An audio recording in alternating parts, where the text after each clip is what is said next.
آپ یہاں دیکھیے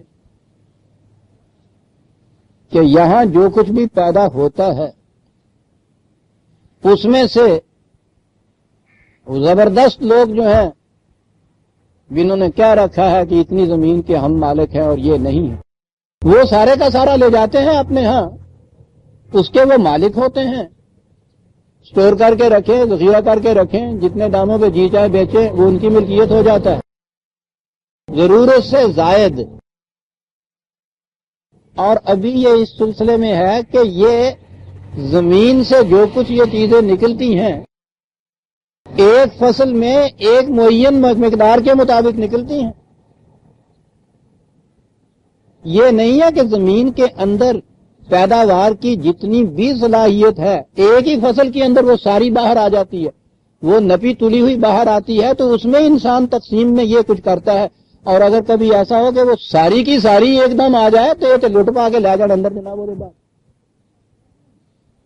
کہا ہمارے پاس تو اس کے خزانے عزیزان من غور کیجئے، وَمَا نُنَزِّلُهُ إِلَّا بِقَدْرٍ مَّعْلُومٍ، تو یہ بھی اس میں راز ہے تمہاری زندگی کا کہ اس میں سے ہم نکالتے جو ہیں وہ ایک مقدار کے مطابق نکالتے۔ کیا بات، جتنا کچھ چھپا ہوا ہے اس کے اندر اگر وہ سارے کا سارا ہی ایک وقت میں باہر نکل آئے تو اس کے بعد پوچھو نہیں کیا ہو۔ یہ تو قدر معلوم ہے۔ قدر جو ہے پیمانہ جو ہے، قانون جو ہے، اس کے لیے معلوم کہا، خزانے جو تھے اس خدا کے پاس اس کے لیے تو معلوم نہیں کہا۔ وہ تمہارے علم میں نہیں ہے کہ اس کے پاس خزانے کتنے ہیں، لیکن جس مقدار سے یہ خزانے باہر آتے ہیں، ہم لاتے ہیں ان کو باہر، یہ ایسی چیز ہے جسے تم قانون کے ذریعے سے معلوم کر سکتے ہو کہ یوں فصل کتنی ملے گی اور یوں کیا جائے تو اس میں سے فصل کتنی نکلے گی۔ یہ سارے اقدار معلوم ہیں۔ بات پھر آ گئی پہاڑوں پہ، پھر آ گئی وہی واٹر ورکس کا جو نظام تھا، زمین سمندر کے بخارات اٹھتے ہیں، وارسلنا الریاح لواقحا فانزلنا من السماء ماء فاسقیناکموہ، ہوائیں جو لدی ہوئی ہوتی ہیں پانی سے، ہوا پانی سے لدی ہوئی، میں نے جیسا کہا پانی تو ہوا سے وہ زیادہ بوجھل ہو، زیادہ وزنی ہوتا ہے، یوں چینٹا آپ کو دیجئے پانی نیچے آتا ہے۔ ہوائیں جب پانی کو اٹھائے ہوئے بھی رہی ہوتی ہیں اس میں سے پھر ہم برساتے ہیں، تمہارے پینے کا کام بھی وہ آتا ہے تمہارے۔ اور پھر وہی بات وَمَا أَنْتُمْ لَهُ بِخَازِنِينَ، ان کے ذخائر تمہارے پاس نہیں رہتے۔ ایسا ہو جائے کہ ان کے بھی سارے کے سارے ذخائر جو ہیں وہ کہیں انسانوں کے کنٹرول میں آ جائے، یہ ان کو اپنے اسٹاک کر کے رکھ لے، پیاسی مر جائے دنیا صاحب۔ یہ نہیں ہم نے کیا، ہمیں پتا تھا ان کو، اس لیے کہ اس طرح سے تو موت اور زندگی انسانوں کے ہاتھ میں آ جاتی۔ وَإِنَّا لَنَحْنُ نُحْيِي وَنُمِيتُ وَنَحْنُ لَهُ وَارِثُونَ، یہ جتنا بھی جو زائدہ ضرورت ہوتا ہے اس کو اپنی ملکیت میں ہم نے اس لیے رکھا ہے کہ موت اور زندگی ہمارے قانون کے تابع رہے، انسانوں کے بس میں نہ چلی جائے۔ سارے کا سارا اگر یہ باہر آ جائے اور اس کو یہ کر لیں بڑے بڑے ذخیرہ، بھوکوں مار دے، پیاسوں مار دیں باقی انسانوں کو۔ اب بھی جس حد تک ان کا بس چلتا ہے مارتے ہی ہیں یہ، لیکن اس صورت میں تو صاحب کسی کو نہ پانی کو گھونٹ ملے، ایک پینے کے لیے گھونٹ پانی کا ملے، نہ کھانے کے لیے ایک لقمہ ملے۔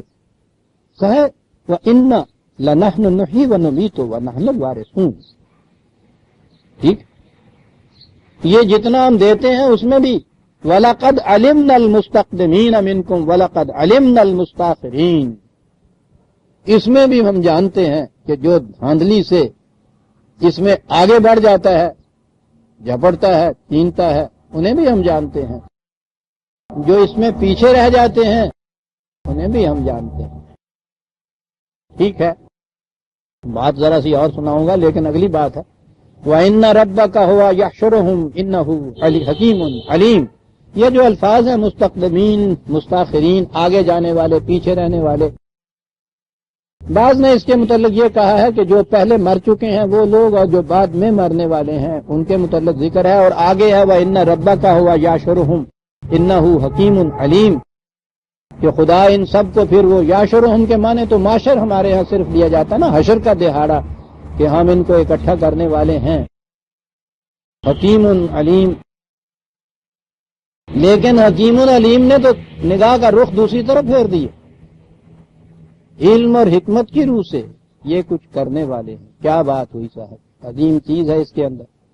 ہم جانتے ہیں کہ انسانوں نے اپنا جو نظام معیشت اپنے ہاں رائج کر رکھا ہے، یہی نظام جو جاگیرداری اور ذمہ داری اور سرمایہ داری کا نظام چلا آ رہا تھا اس دور کے اندر قرآن کی روح سے، اس میں یہ چیز تھی نا طبقات، جسے آپ کہتے ہیں کہ کوئی بہت آگے بڑھ گیا۔ آج تو ہم دولت میں کہتے ہیں، اس زمانے میں تو یہ دولت سکھوں کے اندر بہت کم ہوتی تھی، یہی چیزیں ذخائر ہوتے سے سامان رزق کے، کچھ مویشیوں کے، کارنوروں کے، یہی جس کے پاس زیادہ ہوتا تھا وہ آگے بڑھا ہوا ہوتا تھا، جو کم رہ جاتا تھا جس کے پاس وہ پیچھے بچارے رہتے تھے۔ جسے آج آپ مال کہتے ہیں عربی میں، تو مال کہتے ہیں مویشیوں کو، مویشیوں کو اور پانی کو، ان کے تو پانی بھی بہت بڑا مال تھا۔ تو کہا یہ کہ ہم جانتے ہیں کہ یہی جو کچھ ہم اس میں سے پیدا کرتے ہیں، اتنے میں ہی جو ناہموار تقسیم انسان کرتا ہے اس کی روح سے بہت آگے بڑھے ہوئے نظر آتے ہیں، بہت پیچھے رہ جاتے ہیں۔ لیکن یہ دھاندلیاں انسانوں کے خود ساختہ نظام معیشت یا معاشی نظام کی روح سے ہیں۔ ہم نے اس قرآن کے اندر ایک ایسا نظام دیا ہے کہ یہ نظام جب عمل درآمد اس کے اوپر ہوگی، ناشرہم، آگے والے پیچھے والے ہم سب ایک جگہ کھڑا کر دیں۔ یہ ہے اسلام کا نظام معاشی، جس میں آگے بڑھنے والے اور پیچھے رہ جانے والے جو ہیں، یہ ان کے طبقات اس طرح سے نہیں ہوتے، یہ سارے ایک جگہ اکٹھے ہوتے ہیں۔ آگے والوں کو پیچھے ہٹا دیا جاتا ہے، پیچھے والوں کو آگے بڑھا دیا جاتا ہے، اور اس طرح سے یہ تمام انسان ایک جگہ ایک نقطے پہ آ جاتے ہیں۔ اور یہ چیز ہے جو خدا کی حکمت کی روح سے، اس کے علم کی روح سے یہ ہوگی اس نظام میں جو قرآن نے دیا ہے۔ میں سمجھتا ہوں کہ چونکہ پیچھے سے سارا ذکر معیشت کا آ رہا ہے، سامان رزق کا آ رہا ہے، اس لیے یہ جو ہے علمنا المستقدمین منکم ولقد علمنا المستاخرین، اور اس کے بعد ان ربک هو یحشرہم، مرنے کے بعد کی معاشر اور قیامت اور وہاں کا جاگنا اور وہاں کی زندگی، وہ تو ہمارا جزو ایمان ہے، اس سے تو انکار نہیں، وہ سارا برحق ہے۔ لیکن قرآن کے یہ الفاظ جو ہیں، ان کے معنی یہ نہیں کہ یہ صرف وہاں مرنے کے بعد کی قیامت کے متعلق ہی ہیں۔ یہی لفظ جو حشر ہے قرآن کریم میں بے شمار مقامات میں جہاں انسان اکٹھے ہوتے ہیں ان کو کہا جاتا ہے، میدان جنگ کو کہا جاتا ہے۔ تو یہ جو قرآن نے کہا ہے کہ یہ ہم نے معاشہ لکم، پوری انسانیت کے لیے ہم نے یہ معیشت معاشی نظام قائم کیا ہے، تو کہا یہی ہے کہ اس میں اس وقت ہم دیکھتے ہیں کہ کچھ آگے بڑھ جاتے ہیں، کچھ پیچھے رہ جاتے ہیں، لیکن ہم ایسا نظام قائم کرنے والے ہیں کہ جس میں اگلے اور پچھلے سب ایک مقام پہ اکٹھے کر دیے جائیں گے، یہ تفریق مٹ جائے گی، اور یہ کچھ ہماری حکمت اور علم کے مطابق ہوگا۔ ضمناً یہ الفاظ آگے بڑھنے والے اور پیچھے رہنے والے۔ کہا ہم سے یہ جاتا ہے کہ صاحب قرآن کریم کی تفسیر یہ لوگ اب لگے ہیں اپنے اپنے رائے کے مطابق، اپنے اپنے فنے خاں بن گئے، عجیب عجیب قسم کی انہوں نے ان میں سے تعویلیں نکالی۔ قرآن کی صحیح تفسیر وہی ہے جو رسول اللہ صلی اللہ علیہ وسلم نے اپنی احادیث میں فرما دی، صحابہ کبار نے جن کو روایت کر دیا، سلف صالحین نے جنہیں اپنے ہاں کی کتابوں کے اندر درج کر دیا، بس صحیح وہی۔ نظر بظاہر تو یہ دلیل بڑی وزنی ہے نا، یعنی اگر کسی سے یہ کہا جائے کہ اس آیت کی تفسیر رسول اللہ صلی اللہ علیہ وسلم نے یہ بیان فرمائی ہے، کون سا مسلمان ہے جو اس کے بعد یہ کہے گا کہ میں اسے نہیں مانتا، یا معاذ اللہ میں اس سے بہتر تفسیر جانتا ہوں، معاذ اللہ، کوئی بھی جرات نہیں کرتا۔ اس میں جو مغالطہ ہے وہ یہ کہ رسول اللہ صلی اللہ علیہ وسلم کی بیان فرمودہ کوئی تفسیر ہے ہی نہیں دنیا میں۔ حضور نے اپنی روایات کا، اپنی احادیث کا کوئی مجموعہ امت کو دیا ہی نہیں تھا۔ صحابہ تک نے نہیں دیا تھا، خلفاء تک نے نہیں دیا تھا. یہ تو 200-250 سال بعد جا کے لوگوں نے جمع کی حضور کے زمانے کی باتیں جو ان تک پہنچی تھی 200 سال کے بعد، زبانی لکھی ہوئی نہیں.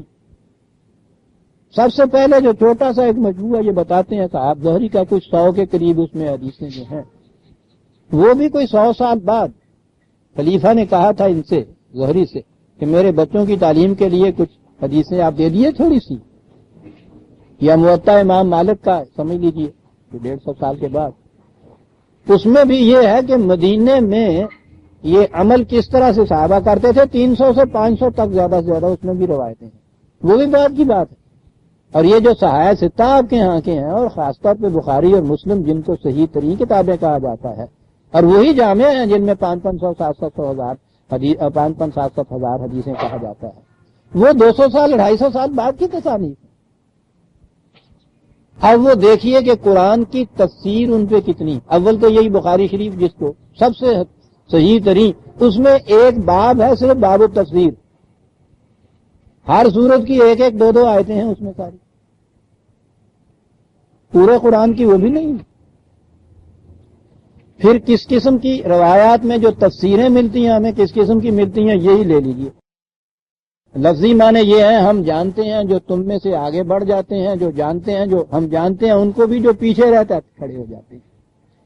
آپ کو شاید یاد ہوگا پہلے بھی یہ بات آئی، کیونکہ یہاں یہ آیت آئی ہے، میں دوہرا دوں. یہ حدیث ہے جی، خاص طور پہ ترمذی میں حضرت ابن عباس کی دہرائی، یہ صحائح ستہ میں سے ہے، صحیح حدیث اس کو مانتے ہیں. یہ تفسیر اس آیت کی یہ ہے کہ مسجد نبوی میں اس زمانے میں عورتیں بھی نماز پڑھنے کے لیے آتی تھیں، باجماعت نماز پڑھتے تھے، تو عورتیں پچھلی صف میں کھڑی ہوتی تھیں. میری بیٹیاں معاف رکھتی ہیں، ان کو پچھلی صف میں کھڑا کیا جاتا تھا، یہ آگے ہوتے تھے. حدیث میں یہ لکھا ہے ترمذی میں اس آیت کی روایت میں کہ اس پچھلی صف میں ایک عورت آ کے کھڑی ہوا کرتی تھی، یا ایک سے زیادہ، جو بڑی خوبصورت ہوتی تھی. معاذ اللہ میں یہ روایت بیان کر رہا ہوں آپ سے. تو ان صحابہ میں سے مسجد نبوی میں حضور کے پیچھے تو صحابہ ہی نماز پڑھتے تھے نا. ان میں سے کچھ لوگ تو وہ تھے، وہ آگے اگلی صفوں میں کھڑے ہو جاتے تھے، مستقدمین، آگے بڑھنے والے اگلی صفوں میں کھڑے ہوتے تھے. اور وہ کچھ ایسے تھے کہ وہ جو جان بوجھ کے جو آخری پچھلی صف تھی نا اس میں کھڑے ہوتے تھے. تو جب کھڑے ہوتے تھے اس وقت تو پھر دان ہی لگتا تھا. اس میں ہے کہ جب وہ رکوع میں جاتے تھے تو اپنی بغل کے نیچے سے اسے جھانکتے تھے، اس عورت کو جو پیچھے کھڑی ہوتی تھی. یہ ہے جی تفسیر حدیث کی روح. تو اس پہ خدا نے کہا کہ ارے ہم جانتے ہیں تم میں سے جو آگے کھڑے ہو جاتے ہو اور جو پچھلی صف میں کھڑے ہو جاتے ہو، یاد رکھو اتنا ربا کا ہوا کیا شروع میں کٹھے کریں گے، ماں ہماری دودھ بنا دیں گے، سب پتا سانو کون اگلی صف میں جا کے کھڑا ہوتا ہے، کون پچھلی صف میں کھڑا ہوتا ہے. عزیزان من، ہنسیے نہیں، روئیے اس چیز پہ. حدیث کے صحائح ستہ میں صحیح ترین حدیث کی کتابوں میں یہ حدیث درج، اور اس آیت کی یہ تفسیر دی گئی. اب کہا یہ گیا ہے کہ اسی کو صحیح مانو، جو اس سے انکار کرے گا وہ منکر حدیث، اس لیے مرتد اور کافر اور نامعلوم کیا کیا ہے. دیکھ رہے ہیں آپ کہاں پہنچائے ہوئے ہم لوگوں کو، کہاں پٹتا ہے. بات یہ آ رہی کہ انسانوں نے پھر، ہم نے تو رزق اس طرح سے دیا تھا، انسانوں نے اس کی تقسیم اس طرح سے کی کہ اس میں پھر طبقات پیدا ہو گئے، کچھ آگے بڑھ گئے کچھ پیچھے رہ گئے. ہم نے ایسا نظام دیا ہے کہ جس میں یہ تفریق مٹ جائے گی، سب ایک مقام پہ کھڑے ہو. وہ جو اب ہمارے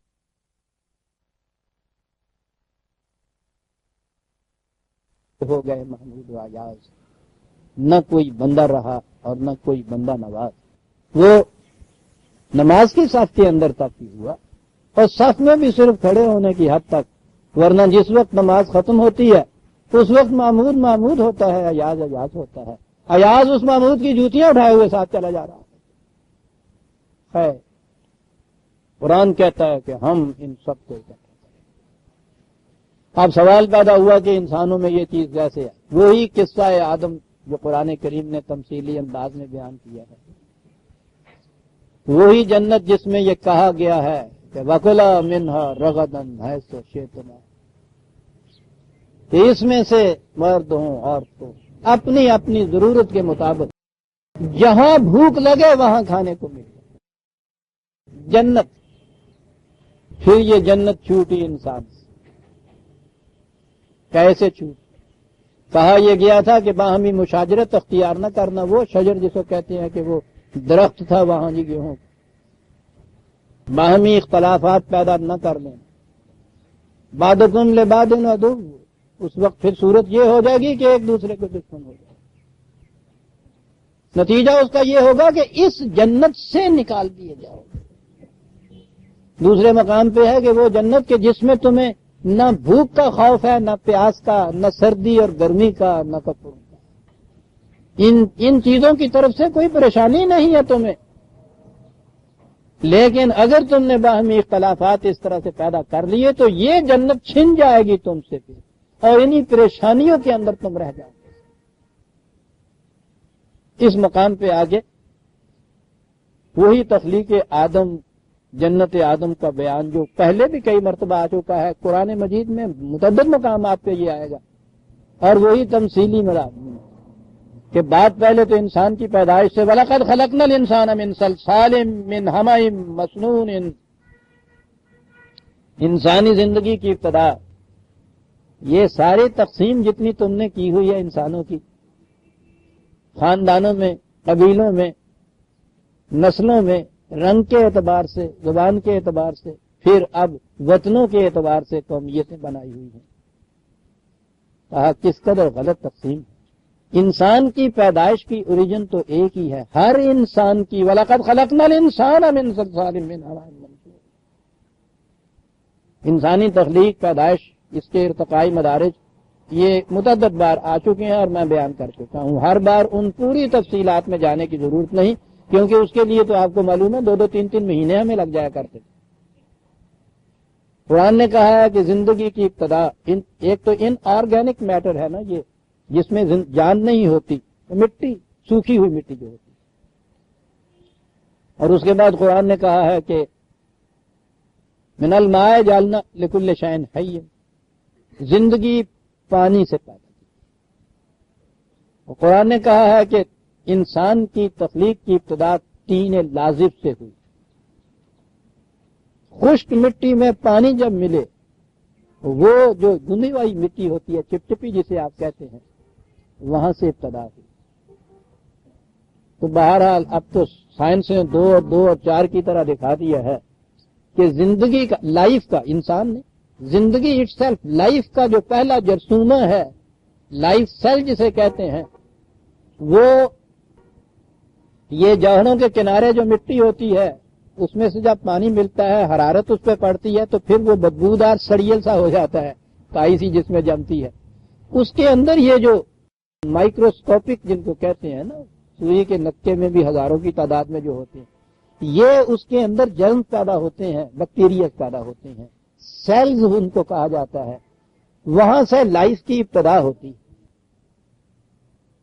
قرآن نے یہاں سے شروع کیا ہے جب تک کہ زندگی کی ابتدا یہاں سے ہوئی، طین لازب سے، وہ سڑی ہوئی مٹی۔ ابتدائی سے کہا کہ ذرا دیکھو اس کی کیفیت کیا ہوتی ہے، پاس سے گزرتے ہو تو ناک پہ رومال رکھ لیا جاتا ہے۔ وہاں سے یہ ابتدا ہوئی، وہ مٹی جس کو اگر حرارت زیادہ پہنچا دی جائے تو وہ ٹھیکرے کی طرح بجنے لگ جاتی ہے۔ اور پھر ہمیں مسنون، یہاں ایک لفظ آیا ہے صاحب، عجیب و غریب جامع لفظ ان کے ہاں یہ تھا۔ ویسے تو جس مٹی اور پانی ملی ہوئی کے اوپر بہت سا وقت گزر جائے، حرارت زیادہ گزر جائے، اس میں سے ایک بو آنے لگ جاتی ہے، بسان آنے لگ جاتی ہے، سڑ جاتی ہے، وہ اس کے لیے لفظ بھی یہ ہوتا ہے۔ لیکن اصل معنی اس کے جو ہے نا، یہ سن کے معنی عمر اور سن کے معنی یہ سن، اس کے معنی ہوتا ہے لمبا لمبا عرصہ جس میں تغیرات ہوتے رہے۔ عجیب لفظ ہے یہ عربوں کے ہاں، ہمیں مسنون۔ پھر وہ دین لازم کی جس پہ بڑے لمبے لمبے عرصے گزرے اور تغیرات میں سے وہ گزرتی چلی گئی، یہاں سے ابتدا کی اس کی ایک ایک لفظ میں عزیزان مان، قرآن تو وہ حقائق دے جاتا ہے جہاں یہ انسانی علم اتنی تحقیق و تفتیش کے بعد کہیں جا کے پہنچتا ہے. وہاں سے ابتدا کی، پھر یہ مختلف ارتقائی مراحل طے کرتی ہوئی زمین آگے گئی. اب زمین کے متعلق تحقیق یہی ہے کہ ابتدا میں یہ بالکل آگ کا انگارہ تھی، آہستہ آہستہ اس کا اوپر کا کرسٹ جو ہے یہ ٹھنڈا ہونا شروع ہوا. اس کے باوجود اس میں بڑی زیادہ حرارت تھی. پھر اس میں جب زندگی پیدا ہوئی تو اس قسم کی وہاں مخلوق تھی، انسان نہیں کوئی مخلوق، کہ جو اتنی زیادہ حرارت کے اندر بھی زندہ رہ سکتی تھی. وہ مخلوق جو ہے اب ایکسٹنگوش ہو چکی ہوئی ہے، قرآن کہتا ہے اب وہ اوجھل ہو چکی ہوئی ہے تمہاری آنکھوں سے. ہر شے جو نگاہوں سے اوجھل ہو جائے اسے عربی زبان میں جن کہتے ہیں.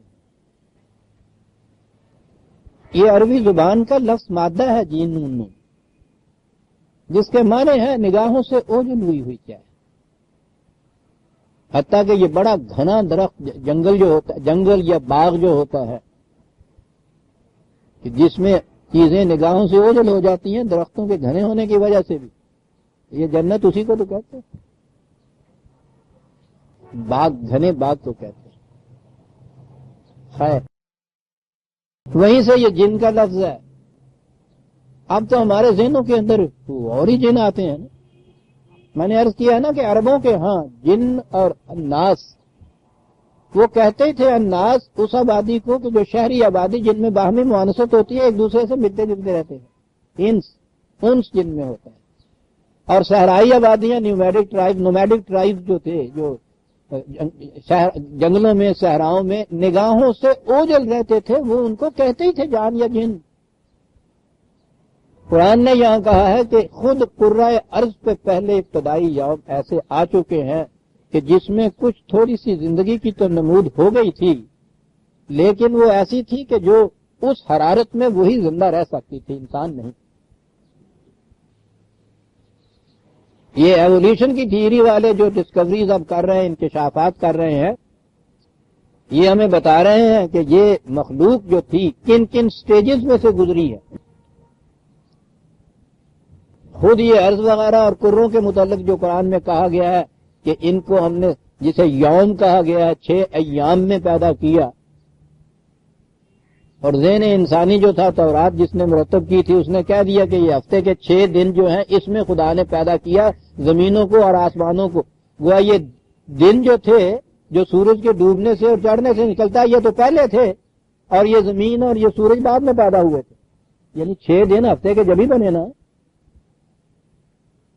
بہرحال کہ 6 دن میں پیدا کیا ان کو خدا نے، اور پھر وہ تورات میں ہے کہ 7ویں دن خدا تھک گیا تو سو گیا.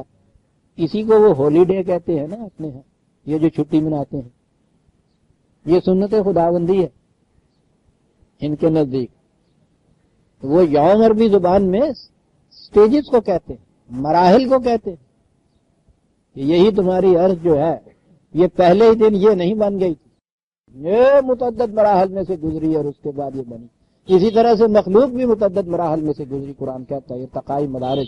تو ایک دور ایسا تھا جس کے اندر کچھ زندہ مخلوق تو تھی، لیکن وہ ایسی تھی کہ جو بڑی تیز حرارت کے اندر بھی زندہ رہ سکے. پھر وہ ٹھنڈی ہوئی زمین تو وہ اس ٹھنڈک میں زندہ نہیں رہ سکی.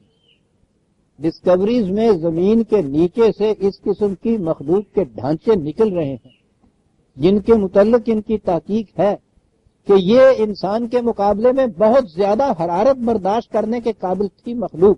والجان خلقناہ من قبل من نار السموم. انسانوں سے پیشتر یہاں ایک ایسی مخلوق بھی تھی جو اب تو نگاہوں سے اوجھل ہو چکی ہے، لیکن اس سے پیشتر وہ تھی کہ جن کو یوں کہیے کہ گویا آگ سے پیدا کی ہوئی تھی، جلسا دینے والی آگ کی مخلوق.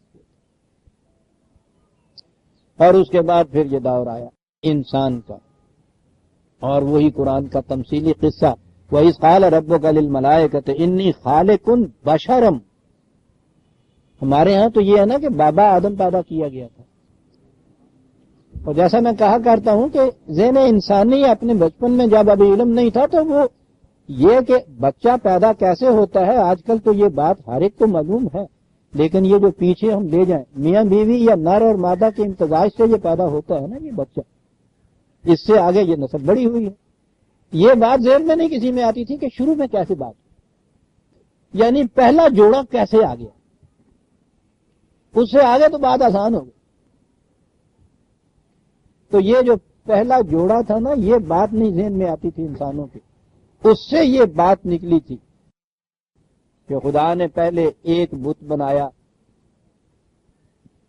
وہ یہاں سے مٹی لی وہاں سے یہ کچھ کیا، خیر لمبا قصہ، وہ کہانیاں جو آپ سنتے ہیں. وہ آدم تھا، پھر وہ اکیلا تھا تو اداس ہو گیا، پھر وہ ایک دن وہ ذرا سو گیا، اونگ آیا تو جھٹ سے اس کی پسلی چیر کے اس کے اندر سے اس کی بیوی نے گال دی. یہ سارا کچھ ہے نا آپ کے ہاں. میں یہ کہہ رہا تھا یہ باتیں تو متعدد بار آ چکی ہیں کہ یہ سارے تورات کے افسانے ہیں، قرآن کے نہیں. قرآن کے نہیں ہے. ایک لفظ سے آپ دیکھیے بات تو آدم کی چلی آ رہی تھی نا کہ آدم کو پیدا کیا، یہاں کہا انی خالقن بشرا من صلصال، یہاں تو بشر کا لفظ لگا کہ ہم انسان پیدا کر رہے ہیں اس طرح سے. تو یہ انسانی تخلیق کا ایک حصہ ہے. وہ آدم جو عربی میں میم پہ ختم آ جاتا ہے اردو میں آدمی کا، یہ بات ساری صاف ہو جاتی ہے. آدمی کی تخلیق یوں ہوئی من صلصال من حمأ مسنون فاذا سویتہ ونفخت فیہ من روحی فقعوا لہ ساجدین. یہ ملائکہ یہ وہ ہیں کہ جس کرۂ ارض پہ انسان نے رہنا تھا وہاں فطرت کی قوتیں جس طرح سے کر فرما ہے، قرآن نے ان کو بھی ملائکہ کہا ہے. ملائکہ کے بنیادی معنی قوتوں کے ہوتے ہیں. تو انسان کے متعلق یہ مقام اس کو دیا کہ جب یہ پیدا ہو اور اس کے اندر ایک خدائی توانائی جو ہے اس کو دے دیا جائے، اس کے اندر ڈیوائن انرجی جسے کہتے ہیں. اور جو میں نے بتایا ہے کہ یہ وہ چیز ہے کہ جسے انسانی ذات کہا جاتا ہے یا اختیار اور امتیاز کا ارادے کی جو قوت ہے، یہ صرف اس کائنات میں اللہ تعالیٰ کو حاصل ہے اور اس کے نیچے صرف انسان کو حاصل ہے. یعنی وہ مخلوق جن کا ہمیں علم ہے کہ جب اس کو اس طرح سے متوازن سویتہ ہو، عجیب لفظ ہے یہ، ہر طرح سے اس کا توازن ٹھیک، تناسب ٹھیک کر دیا جائے اور اس میں یہ ایک خدائی کرشمہ آ جائے، خدائی قوتوں کا ایک کرشمہ آ جائے کہ صاحب اختیار و ارادہ ہو، اس کے اندر ایک ایسی شے بھی ہو جو موت سے نہ مر سکے جسے انسانی ذات کہا جاتا ہے. یہ خدائی صفات ہے. تو فطرت کی قوتیں اس انسان کے سامنے سجدہ ریز ہو گئیں. اس میں یہ قوت دی کہ یہ تمام قوتوں کو اپنے سامنے جھکا سکتا ہے. وہی قصہ جو تمثیلی ہے فسجد الملائکۃ کلھم اجمعون الا ابلیس. یہ فطرت کی ساری قوتیں جو تھیں وہ تو اس کے سامنے جھک گئیں، سجدہ ریز ہو گئیں، لیکن اس کے اپنے اندر کے سرکش جذبات جو تھے یہ از خود اس کے سامنے نہیں جھکے. ابا واستکبرا، انہوں نے سرکشی اختیار کی، جھکنے سے انکار کر دیا. ابا ان یکون مع الساجدین. یہی ہے انسان کے سرکش جذبات. سرکش کے معنی ہیں جو خدا کے قوانین کے سامنے نہ جھکے، جو وحی الہی کے سامنے سر تسلیم خم نہ کرے. وہی ہے ابلیس اور وہی ہے شیطان. اور جیسا کہ میں کئی دفعہ بتا چکا ہوں، شیطان اور ابلیس یہ ان کی جو معنوی صفت ہے اس اعتبار سے ایک سکے کے دو رخ ہیں اور بڑی نفسیاتی کیفیت ہے اس کے اندر. عزیزان من، سائیکالوجی والے آپ کو بتائیں گے کہ انسان کے سرکش جذبات مثلا غصہ اس کی اب آگ کی طرح بھڑکتا ہے. غصے کی آگ ہمارے ہاں یہ لفظ موجود ہے، اصطلاحیں ہیں. آگ کی طرح بھڑکتا ہے، اس کے لیے عربی زبان میں لفظ شتنا ہوتا ہے. آگ کی طرح بھڑکتا ہے اور جب وہ فروغ ہوتا ہے تو اس غصے کے عالم میں انسان جو کچھ کر بیٹھتا ہے اس کے بعد اس کے اوپر خود ہی مایوس ہو جاتا ہے کہ میں نے یہ کیا کر دیا. یہ جو بات کی اس کی کیفیت ہوتی ہے مایوسی تھی, اسے ابلیس کہتے ہیں. بلاسا کے معنی ہی نا امید ہونا ہے, مایوس ہو جانا ہے. ایگریسونیس اینڈ فرسٹریشن اس کو سائیکالوجی میں کہتے ہیں, اور وہ یہ کہتے ہیں کہ یہ ایک ہی چیز کا نام ہے. اس کی پہلا درجہ جو ہوتا ہے وہ ایگریسونیس ہوتا ہے, انجام اس کا جو ہوتا ہے فرسٹریشن ہوتا ہے.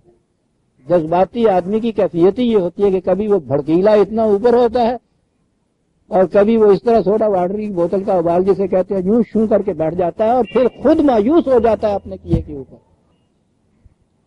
یہ شیطان انسان کے اپنے سرکش جذبات آج خود نہیں جھکے. قال یا ابلیس ما لک الا تکون من الساجدین, کہا کہ یہ کیوں, تم کیوں نہیں اس کے سامنے جھکے. قال لم اکن لاسجد لبشر خلقتہ من صلصال من حمأ مسنون. یہاں تو اتنا ہی کہا ہے, دوسرے مقام پہ وہ کہا ہے کہ اس نے یہ کہا تھا کہ اسے تو تم نے یہ جیسا کہتے ہیں مٹی سے پیدا کیا اور مجھے آگ سے پیدا کیا, اور آگ مٹی سے ہمیشہ افضل ہوتی ہے, اس لیے افضل جو ہے وہ مفضول کے سامنے کیسے جھک سکتا ہے. میرا مقام اس سے اونچا ہے, میں کیسے اس کے سامنے جھک سکتا ہوں. دوسری جگہ یہ ہے کہ یہ اس نے کہا تھا. اور یہیں سے آپ کو پتا ہے آپ کے ہاں پھر وہ ایک بہت بڑا مسئلہ نکلا, شریعت کا نہیں مذہب کی بنیاد کا. کہتے ہیں نا کہ شریعت کے معاملے میں عقل اور شرم کو دخل نہیں ہے. یہ جو عقل کو دخل نہیں ہے اس کی سند کہاں سے لاتے ہیں یہ لوگ.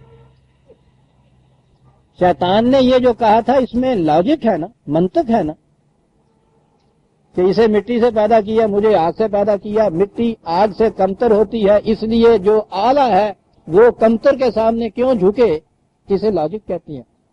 یہ دلیل دی اس نے, یہ منطق تھی, اسے قیاس کہتے ہیں ان کے یہاں اصطلاح میں.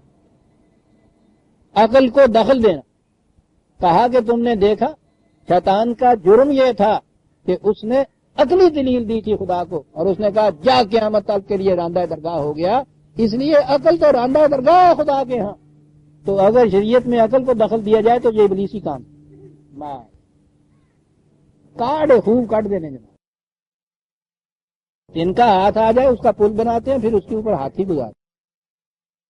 دیکھو نا, چنانچہ آپ کے ہاں یہ مسئلہ ہے. اولا من قاس ابلیس, سب سے پہلے جس نے لاجک منطق ریزن سے دلیل سے کام لیا تھا ابلیس کا, اور پھر کہتے ہیں اس کا انجام آپ کو معلوم ہے. اس لیے عقل حرام ہے آپ کے یہاں مذہب کے اندر. بہرحال بات تو آگے چلی تھی. قال فاخرج منها فإنك رجيم وإن عليك اللعنة إلى يوم الدين. میں نے عرض کیا یہ سارا تمثیلی انداز ہے, جیسا ایک ڈرامہ ہو رہا ہوتا ہے اسٹیج کے اوپر ویسے بات کہی گئی ہے. اس نے کہا کہ یہ سرکس جذبات جو ہیں یہ خدا کی طرف سے اقدار خداوندی کی روح سے جو خوشگواریاں زندگی کی مل سکتی ہیں یہ اس سے محروم رہے گا. لعنت کے یہ معنی ہوتے ہیں, رجیم کے بھی یہی معنی ہوتے ہیں, دور پھینکا گیا. یہ محروم رہے گا. کب تک رہے گا؟ الی یوم الدین. کہا یہ گیا یہاں عام طور پہ کہتے ہیں قیامت کے دن تک. نہیں, بات اور ہے اس میں. الدین قیامت ہی کو کیوں لیا گیا؟ یہیں اسی دنیا میں جب الدین کا نظام قائم ہوگا تو اس میں پھر یہ سرکش جذبات جو ہے یوں باقی نہیں رہیں گے. یہ عزیزان من ایک فضا نہایت ضروری ہے انسان کو متوازن رکھنے کے لیے. آج کل آپ دیکھ رہے ہیں انسان کس قدر, یہی انسان کس قدر چڑچڑا ہوا ہے, کس قدر اس میں تیزیاں آ رہی ہیں. کسی کے پاس سے گزریے تو شاٹ مارتا ہے, دو آنے کے اوپر چھرا گھونپ دیا, قتل کر دیا. اس سے پیشتر گالی بھی ایسے مقام پہ ابھی نہیں دی جاتی تھی, تھپڑ تو ہو رہا ہے. کتنی سہار ہوتی تھی انسانوں میں, آج یہ کیفیت ہو گئی ہے ان کے اعصاب کی. اس قدر کمزور ہو گئے ہیں وہ اعصاب, ذرا سی بھی برداشت اور سہار کسی میں نہیں رہی. ایک دم سے غصہ وہ آتا ہے, شیطان جسے کہتے ہیں سوار ہوتا ہے سر کے اوپر. عام حالت یہ ہو رہی ہے. کیوں ہو رہی ہے؟ آج کے معاشرے کے اندر کسی کا کوئی کام قاعدے قانون کے مطابق ہوتا نہیں. اس سے ہر انسان جو ہے اس کے اعصاب پہ ایک مسلسل اثر ہو رہا ہے. تنگ آ جاتا ہے. پیسے بھی ہاتھ میں لیے ہوئے ہے, چیز بھی وہاں موجود ہے, صبح سے گیا ہوا ہے, کٹورا ہاتھ میں لیے ہوئے ہے. جب یہ یہ جس کا نام اب گھی رکھا ہوا ہے، یہ تو اب نام رکھے ہوئے ہیں نا آپ کے ہاں. قرآن نے کہا ہے نا باطل کے معبودوں کے متعلق اسماء سمیتموہا انتم و آباؤکم، کچھ نام ہیں جو تم نے کچھ رکھے یا تم سے پہلوں نے رکھے.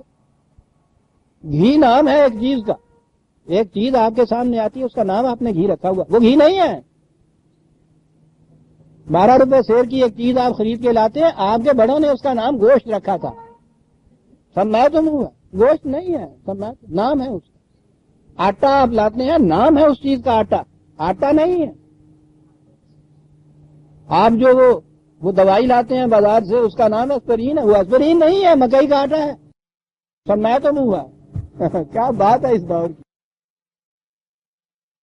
تو جہاں کیفیت انسان کی یہ ہو کہ وہ ہاتھ میں کٹورا لیے اس کیو کے اندر کھڑا ہو، صبح کا گیا ہوا. اس زمانے میں لوگوں نے ہم نے بتایا ہو کہ جی صاحب میں تو تاجر والے چلیا گیا تھا، اگے جا کے دیکھا تھا کہ وہ کھلوتا ہے ایسی، یعنی وہ رات ہی خبریں کھلوتے، اندازہ لگائیے. اور 10-12 بجے جو پھر وہ واپس لوٹے بغیر کچھ گھی کا لیے ہوئے، سوچئے کہ اس کے توازن کی کیا کیفیت ہوگی صاحب کی. یوں توازن کھوتی ہے آپ نے. پہلی چیز گھر میں آ کے بیوی سے لڑائی ہو جائے گی، وہ بیچاری بیٹھی ہوئی ہے پکانے کے لیے انتظار کر رہی، یہ لے آیا کٹورا خالی. تو اب وہ بھی سچی ہے، وہ یہ کہے گی کہ 6 گھنٹے ہو گئے مجھے بیٹھے، تو خالی کٹورا ہی پھر لائی پھرنا آئے گا، کھا لیں ہوں آن کے توسا. اور اس کے بعد اس کے وہ کٹورا منہ سے مارتا پہ جا آپ لایا یا آپ نے کسی بڑے میں ساتھ لیا. یہ کیوں ہوا ہے؟ جب یہ چیزیں آپ کو آسانی سے، جس کے پاس پیسے تھے وہ آسانی سے بازار سے ملتی تھیں، نہ یہ مایوس ہوتا تھا، نہ گھر میں آ کے میاں بیوی کی لڑائی ہوتی تھی. یہ ہے وہ چیز عزیزان میں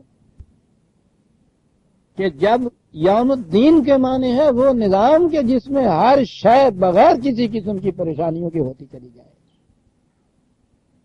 جنت کی جو تعریف قرآن نے کی ہے کہ اس کے اندر جو آرزو ہوگی پوری ہوگی، جو مانگو گے ملے گا صاحب. اللہ اکبر. یہ کچھ ہونے لگ جائے تو غصہ آتا پھر کیسے؟ سوال ہی نہیں ہے کہ انسان پھر پورا ہو جاتے. الی یوم الدین قال رب فانظرنی الی یوم یبعثون. اسے کہا کہ ہاں، اب پھر وہاں لفظ آ گیا یبعثون. پھر باس کے معنی ہم نے لے لیے ہوئی باس بعد الموت. وہاں باس کے عربی معنی ہوتے ہیں کہ راستے میں جو رکاوٹیں ہوں جب ان کو دور کیا جائے، کر دیا جائے، تو اسے باسط کہتے ہیں، رکاوٹوں کا دور ہو جانا. آزادی کے معنوں میں آپ کو پتا یہ باس پارٹی ہے ایک، جی شام کی ہے غالباً، ہاں شام کی ہے. باس کبھی وہ غور کیجئے، وہ یہ لفظ ہے باس پارٹی کے معنی آزادی کی، یہ آزاد باس کے معنی یہ آزادی کے ہیں، وہ جو رکاوٹیں دور ہو جائیں تو یوم یبعثون. یہ کہا کہ ہاں اس دور تک پھر تمہیں اجازت ہے کہ یہ جو انسانوں کے راستے میں قدم قدم کے اوپر رکاوٹیں پڑی ہوئی ہیں. یوم الدین آپ نے دیکھا کیسے تشریح قرآن کر رہا ہے. آپ حیران ہوں گے کہ عبرانی زبان میں یہ جو لفظ شیطان ہے اس کے معنی ہنڈرنس کے، رکاوٹ کے معنی ہے کہ انسانی زندگی کے راستے میں جو قدم قدم کے اوپر رکاوٹیں پڑی ہوئی ہوتی ہیں. وہ کہا کہ یہ اس دن تک کے لیے یہ مہلت ہے جب یہ رکاوٹیں دور نہیں ہوگی.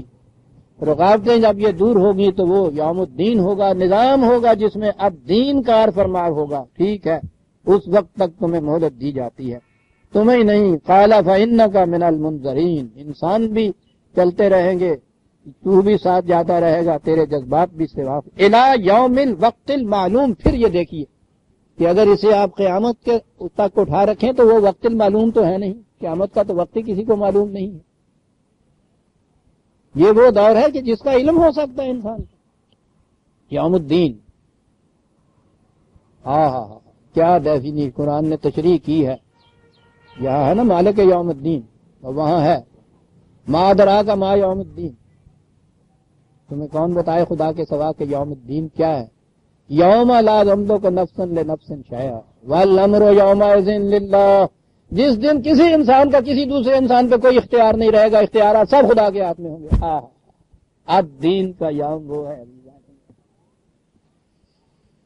کوئی انسان کسی انسان کا دوائل نہیں ہوتا، معاملات سارے خداوندی قانون خداوندی کے مطابق طے ہو جائیں گے۔ وہ یوم بعث ہے، یوم یبعثون ہے، جس میں رکاوٹیں دور ہو جائیں گی۔ رکاوٹیں تو انسان کی خود کھڑی کردہ ہوتی ہیں، خدا کی طرف سے نہیں ہوتی۔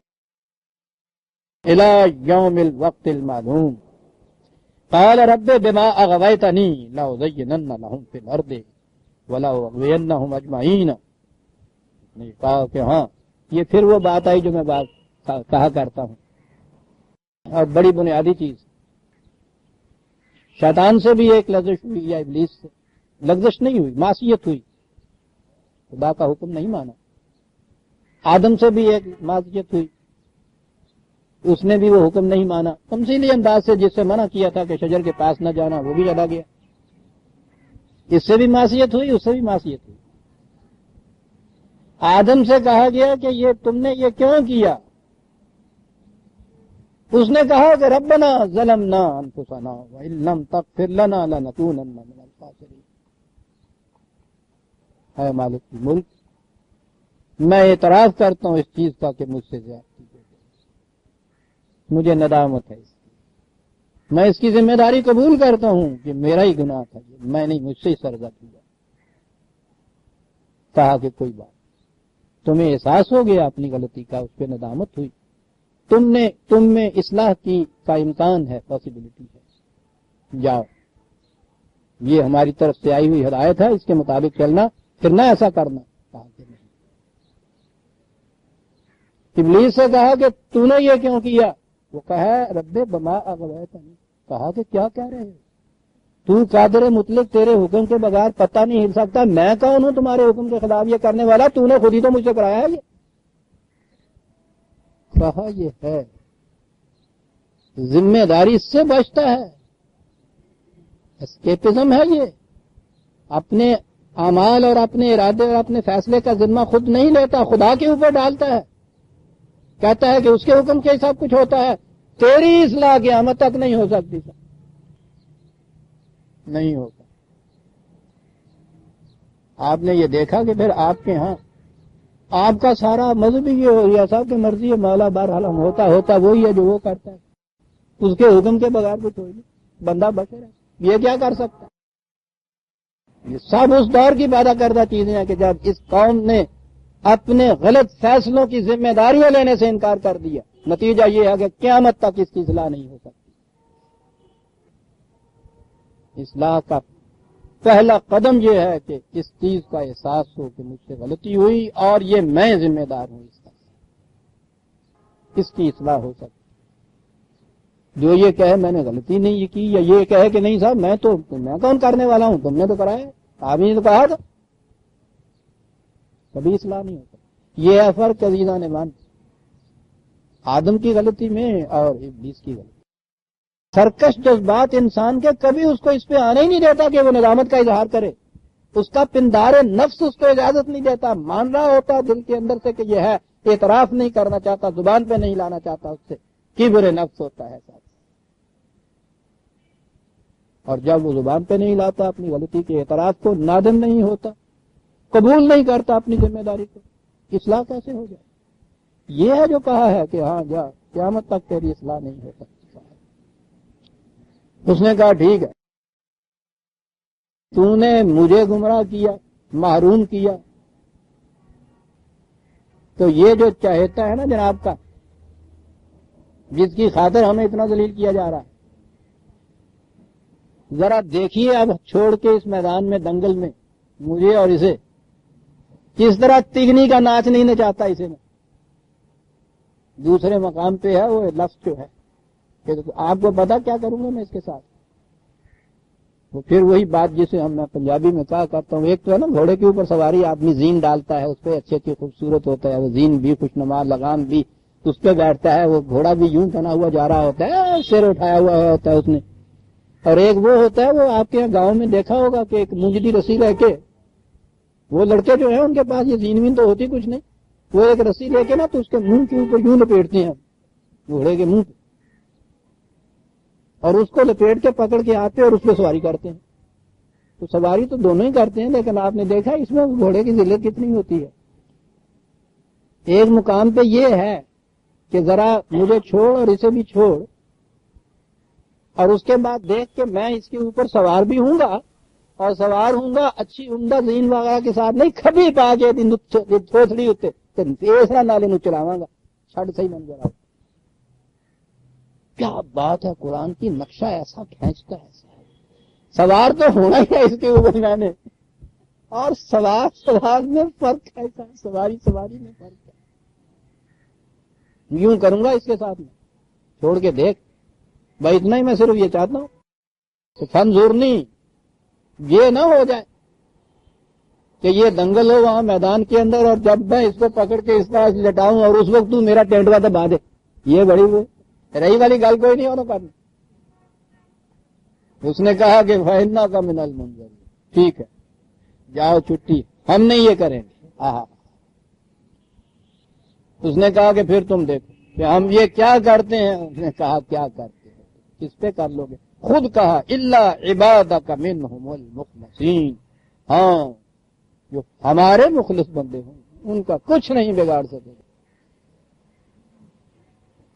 یہیں سے ہی ایک بہت بڑی مذہب کی بنیادی جو غلطی تھی، قرآن اس کا بھی ازالہ کر دیا۔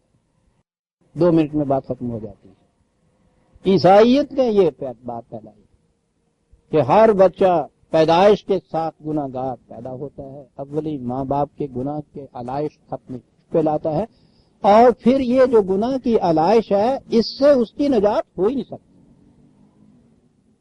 یعنی شیطان کے پنجے سے وہ نکل ہی نہیں سکتا۔ ایرین میں یہاں، وہ تو سیمیٹک ریلیجن، ایرین میں یہاں ہندوؤں کے ہاں کا یہ مذہب کہ ہر انسان اپنے پہلے جنم کے کرم جو ہیں ان کا نتیجہ اپنے ساتھ لاتا ہے اور اس سے نجات ہو نہیں سکتی۔